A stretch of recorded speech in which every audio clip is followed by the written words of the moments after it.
This is one of the most exciting matchups in the strawweight division, a battle between a living legend who refuses to slow down and a young contender entering his prime. Sam A. Gayang Hadao comes into this fight riding 3 consecutive TKO victories over much younger opposition. Despite being 42 years old, his timing, speed, and fight IQ is unmatched, and it remains among the best in the division. He's not being given this title opportunity because of his name or what he achieved in the past. Sam A has earned it by proving that he can still compete at the highest level, as seen by beating upcoming fighters like Zhao Ziyai. On the other side, Aliff Sordeshapan enters with 5 straight victories, most recently defeating Ramadan Ondash by unanimous decision. That victory looked even more impressive in hindsight. Ramadan responded by moving up to flyweight and defeating the dangerous Suryalek Poyingyai, dropping him on the way to a unanimous decision win.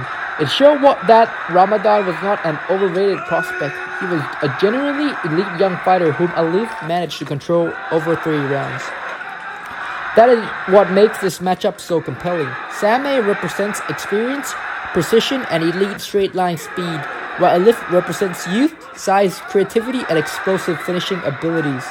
It is not simply the old generation against the new generation. It is a matchup between 2 fighters arriving with genuine momentum and completely different answers for each other.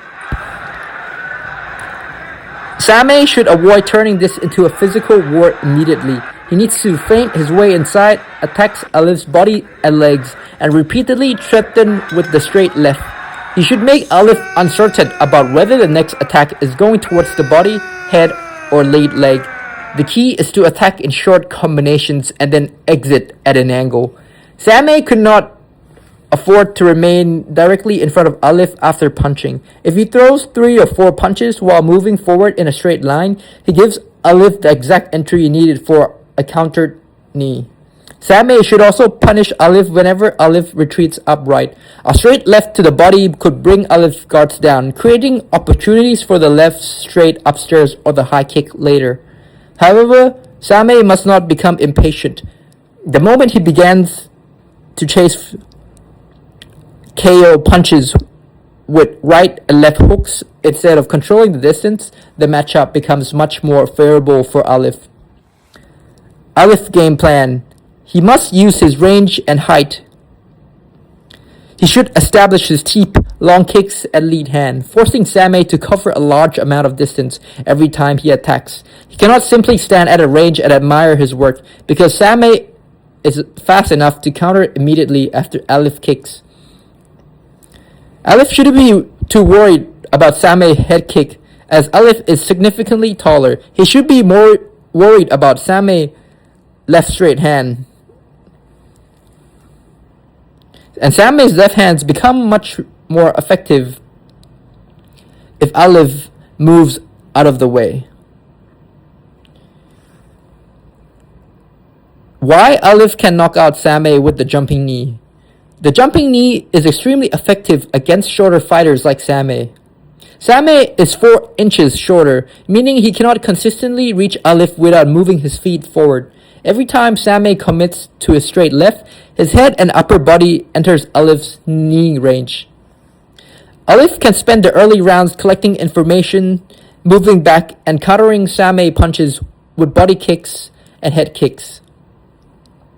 And when he catches Sam A off guard, he can try to land the knee, either towards the body or towards Sam A's head. This is a much more difficult matchup for Aliff than people are expecting.